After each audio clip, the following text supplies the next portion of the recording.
Takže ahoj, já vás vítám u dalšího videa, který se jmenuje 10 faktů o mně. A ty otázky si já budu sama vymýšlet teďkom na místě, protože já jsem strašně líná si je vypsat. Prostě mě to nebaví je vypisovat, když to pak použiju jednou, a tak to radši teď vymyslím, beru nějaké otázky, které jsem už na YouTube slyšela, jenom teďkom pár informací, proč vůbec točím. Takže začala jsem točit, protože ráda koukám na youtuberky, který takhle točí. A chtěla jsem to zkusit, prostě jenom zkusit, uvidím, jestli se to chytne nebo ne, jestli u toho vydržím nebo ne. A prosím vás, nepište mi, že se opečím, protože já jako to chci jenom zkusit. Vím, že je hodně lidí, že prostě je hodně lidí, kteří dělají tyhle videa, a já to chci jenom tak zkusit, určitě to proložím svýma nápadama a můžeme začít. Takže, první otázka.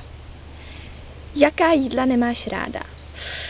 Takže, koprovka. Blé. Ne. Koprovku ne.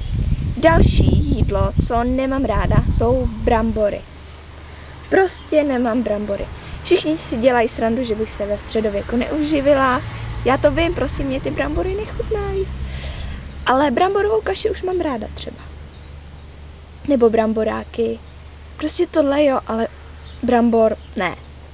Vařený brambor ne. Ale co můžu, je vařený brambor ve šlupce. To mi nevadí docela. Tak, další otázka. Co jsou tvoje koníčky? Takže jako první to je určitě tanec. Prostě tanec miluju, tančit budu a prostě tanec.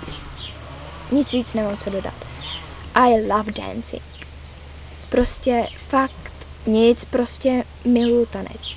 Tak další zálibou je blogování a točení videí. Já jsem videa točila i předtím, ale to byly prostě takový, že jsem to zkoušela, protože fakt se mi to strašně líbí. Já mám na svém YouTube kanálu 1 000 000 lidí, který odebírám. A mám všechny, že mi má přijít e-mail vždycky, když nahraju nový video. Tak pořád procházím e-mail, jestli už nenahráli a takhle. A tak jsem to taky chtěla zkusit a strašně mě to baví. Určitě přidám i videa, jak jsem na dovolený. A tam budu mít s sebou i 2 kámošky, takže to by mohla být docela sranda video. Tak, to máme 2 otázky. Teď vymyslím ještě jednu otázku nějakou. Takže, kolika jsi se začala líčit? Takže já jsem asi jako každá jiná holka se začala líčit asi někdy tak v těch 10 letech. Takový to výrazný líčení, hrajeme si na kadeřnici a dáme do toho i líčení a bude to všechno a prostě jenom řasenku ne, tý jsem se dostala, až když jsem ji fakt začala použít. Ale modrý stíny, zelený oči, prostě všechno takovýhle, ale když jsem se opravdu začala líčit a šla jsem vlastně v tom do školy a takhle, tak to bylo v půlce 8. třídy. Na to může navazovat další otázka a to how old are you? Takže kolik mě je let? Mně je 14. Za měsíc mi bude 15.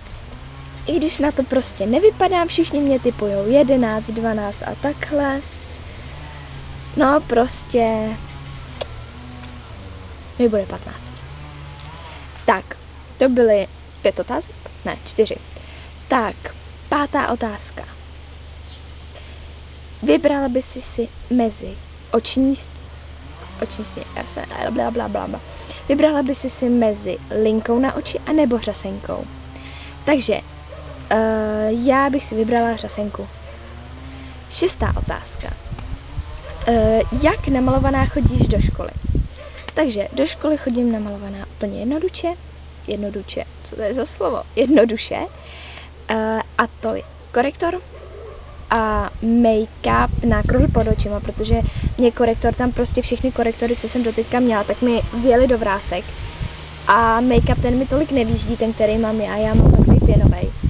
Tak ten mi nevyždí, takže make-up na kruhy pod očima, korektor asi nemusím říkat na co, a jenom řasenku. Linku si nedělám, protože mě sluší jenom taková, ne fakt tlustá, musí být taková ta uzoučka, a to doma ještě teprve trénuju a jenom řasenku nosím. Takže, sedmý make-up, tyjo, co to se mnou dneska je. 7. otázka, do jaký chodíš třídy? Takže jelikož teď jsou prázdniny, tak nechodím do žádný, ale jdu do 9. Tak, 8. otázka, co plánuješ po 9? Po 9 plánuju Gimpl. Ztratila jsem přehled, kolik je to otázek, myslím, že teď bude 9. Asi jo. Já jsem tady zaposlouchaná do všech sekaček, který jedou, takže já moc nevnímám. Takže 9. otázka. Co by si mohla jíst pořád dokola? Takže, pořád dokola bych mohla jíst jako jídel, to jsou špagety, smažený sýr, prostě takový smažený věci, nezdravý, prostě tohle. Potom zeleninový salát s tuňákem, ten miluju, anebo prostě ryby, ty taky mám moc ráda. Z ovoce, to je všechno ovoce, jo, všechno. A ze zeleniny kromě toho kopru a to je asi taky všechno. Jako jinak můžu, tak jako všechno. No. Tak 10. otázka. Máš sourozence? Má jednoduchá odpověď? Ano, mám.